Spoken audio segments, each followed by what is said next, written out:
Hello সবাইকে, আজকে বেরিয়ে পড়েছিলাম সায়েন্স সিটি যাওয়ার উদ্দেশ্যে।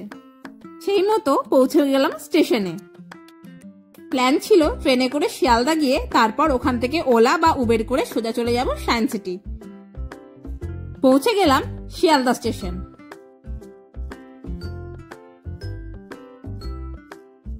কিছুক্ষণ পর ট্যাক্সি পেয়েও গেলাম। তারপর আমরা 4 জন মিলে উঠে পড়লাম ট্যাক্সিতে। এবার যাওয়া যাক সায়েন্স সিটির উদ্দেশ্যে।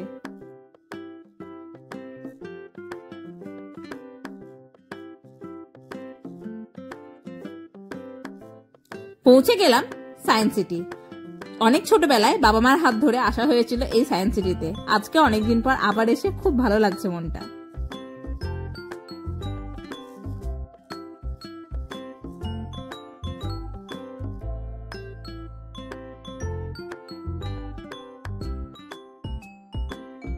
ঢুকে পড়লাম সায়েন্স সিটির ভেতরে।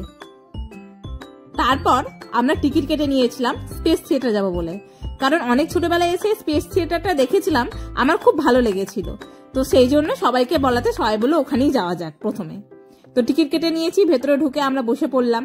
কিছুক্ষণের মধ্যে শো শুরু হবে। ভেতরে ক্যামেরা অ্যালাউ ছিল না, তাই সেরকম ভাবে কোনো ফুটেজ নিতে পারিনি। আমরা যেহেতু উইকেন্ডে গেছিলাম তাই সায়েন্স সিটিতে ছিল প্রচন্ড ভিড়। তো যাই হোক, এবার আমরা চলে যাব 3D থিয়েটারের উদ্দেশ্যে। 3D থিয়েটারে গ্রেট ওয়াল অফ চায়নার একটা শো দেখাচ্ছিল, কিন্তু আমার অতটাও ভালো লাগেনি। তারপর বেরিয়ে চলে এসেছিলাম। বিকাল হয়ে গেছিল আর চারিদিকে সৌন্দর্যটা ছিল দেখার মতো। এত সুন্দর লাগছিল চারিদিকটা দেখতে, তাই তোমাদের সঙ্গে শেয়ার করে নিলাম। আমাকে কমেন্টে অবশ্যই জানিও কেমন লাগছে চারিদিকটা দেখতে। কথায় কথায় অনেক বেলা হয়ে গেল আর সূর্যও দিগন্তে পাড়ি দিয়েছে। এবার বাড়ি যাওয়ার পালা, তাই গুটি গুটি পায়ে সবাই মিলে বেরিয়ে পড়লাম বাড়ির উদ্দেশ্যে। ভিডিওটি কেমন লাগলো আমাকে অবশ্যই জানিও।